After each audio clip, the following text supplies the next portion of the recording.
Ya, kita masih punya sedikit waktu untuk membahas mengenai perkembangan di sidang MKD.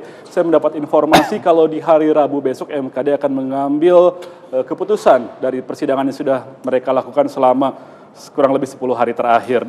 Tapi tadi Pak Margarito mengatakan tidak akan banyak berarti apa-apa. Kalau mau serius, bahas dalam pansus dan hak angket. Iya, Emang kenapa?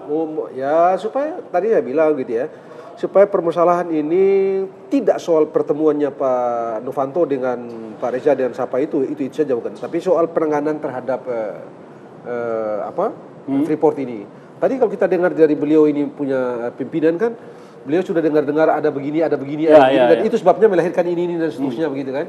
Nah ini mesti kita buka. Ya.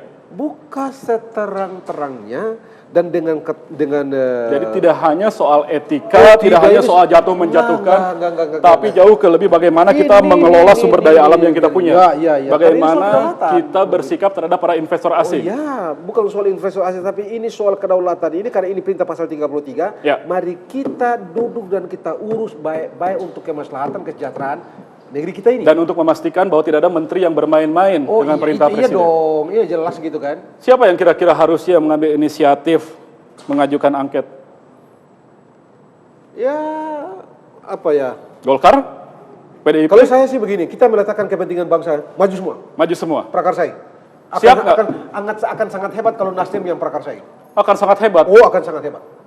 Ya, nggak usah terlalu hebat, asal hebat aja. Ya, kita Mas Eko, ya, siap nggak kalau dipansuskan? Ini bukan soal siap dan nggak siap, karena ini menyangkut hak yang menjadi kewenangan Dewan ya. Kalau memang Dewan nanti mengusulkan itu, tentu kemudian kita akan menghormati.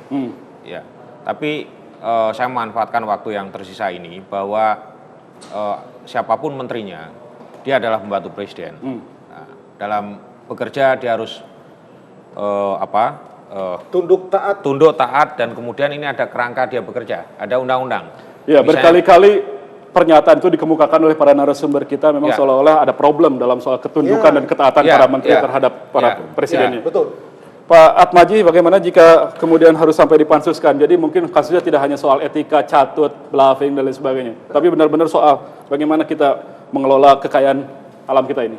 Concern kita selain juga masalah kekayaan alam kita, juga adalah political cost daripada kelanjutan kehebohan itu. Apakah energi kita akan terkuras lagi, padahal kita harapkan mahkamah bisa menyelesaikannya. Kalau bisa selesai, syukur. Tapi kalau enggak ya apa boleh buat lah. Apa boleh buat?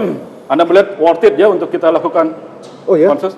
Iya. Karena apa yang kita pertaruhkan sebenarnya memang cukup besar. Oh iya. Dan supaya kita terbebas dari gonjang-ganjing yang tidak perlu, tetapi pada saat yang sama kita menemukan satu pijakan yang kokoh untuk menata solusi dan kemudian juga kepastian bahwa tidak akan ada lagi hal seperti ini berulang. Mudah-mudahan kita berharap gitu. Terima kasih Pak Eko Sulistyo, Pak Margarito Kamis, Pak Baji Sumarkijo, dan pemirsa. Demikian Talk to iNews kali ini. Saya Hardi Hermawan undur diri. Terima kasih. Sampai jumpa.